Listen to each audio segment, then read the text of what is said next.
الصلاة والسلام عليك سيدي يا رسول الله.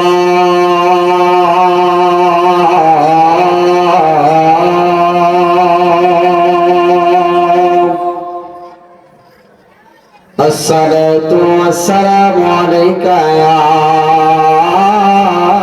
حبيب الله.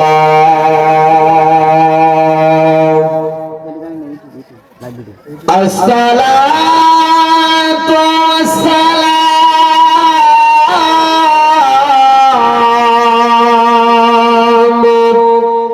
عليك يا شفيع المذنبين.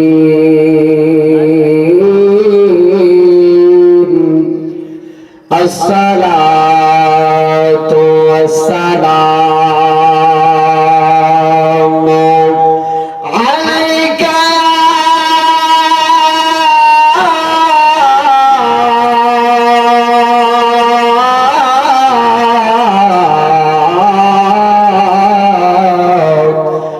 رحمة للعالمين. اللهم صل على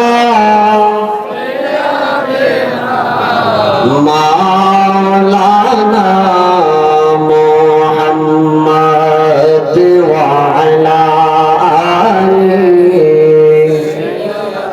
مرحبا مرحبا. বাবাজিরা আমার দুরূদ শরীফ পড়তে কি আপনাদের কষ্ট হচ্ছে?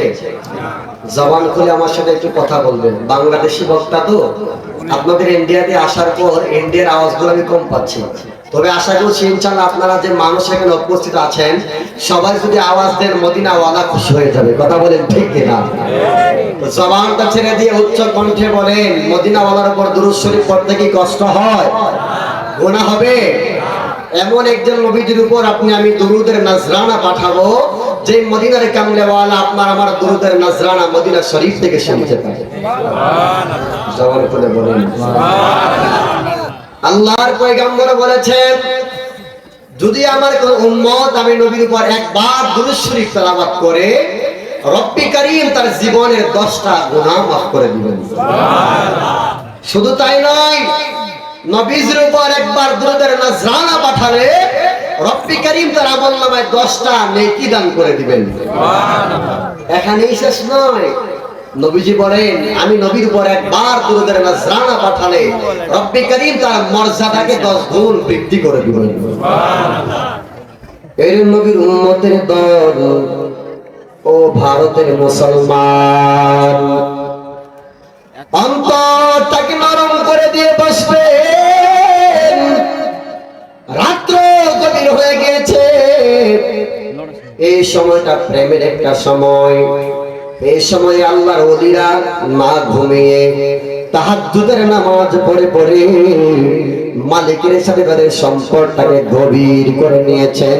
চিৎকার মেরে বলবেন না সুবহানাল্লাহ। রাত্র যত গভীর হয় আল্লাহর সাথে বান্দার সম্পর্ক ততই গভীর হয়ে যায়।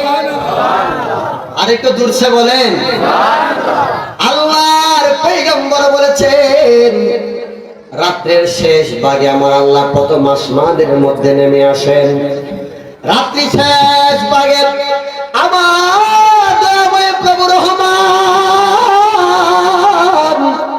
প্রথম আকাশের মধ্যে নেমে আল্লাহর বান্দাদেরকে ডাকতে থাকেন, হে আমার বান্দারা কে আছো? ওরে মুর্শিদাবাদের আসে কে আছো? আমি মালিকের দরবারে জীবনের গুনাহ ক্ষমা চাইবা। শেষ রাত্রে আমি আল্লাহর দরবারে অন্তর থেকে খোলাসা করে জীবনের গুনাহগুলো ক্ষমা চাইতে দেরি হয়, আমি আল্লাহ আমার বান্দার জীবনের গুনাহগুলো মাফ করতে দেরি করি না। রাত্রির শেষ ভাগে আমি মালিকের দরবারে কে আছো ভাবি? আমি আল্লাহর দরবারে ভাব পোষণ করতে চাই। ও ভাই, মালিকের মালিকের দরবারে যখন কিছু অভাব নাই, আল্লাহর পয়গম্বর বলেন রাত্রের গভীরে যখন মালিকের দরবারে অভাবীরা চায়, আমার আল্লাহ রাত্রে গভীরে তার দোয়াকে কবুল করে তার অভাব অনটন গুলাকে দূর করে দেয়। চিৎকার করে বলেন সুবহানাল্লাহ।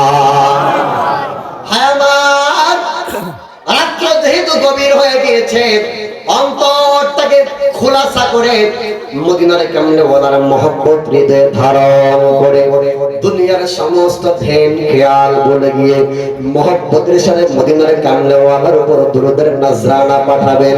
আল্লাহর পয়গম্বর বলেছেন নবীজির উপর যদি কোনো ব্যক্তি বেশি বেশি দরুদ শরীফ তেলাওয়াত করে, নবী আমার বলেন যেদিন হাসরের ময়দান হয়ে যাবে, অর্ধ আট উপরে সূর্য চলে আসবে, মাটির জমি তামা হয়ে যাবে, মানুষের মাথার মস্তক গুলা বাতের মারের মতো টকবক টকবক করে জমিদের মধ্যে পড়তে থাকবে। সবাই যেদিন ইয়া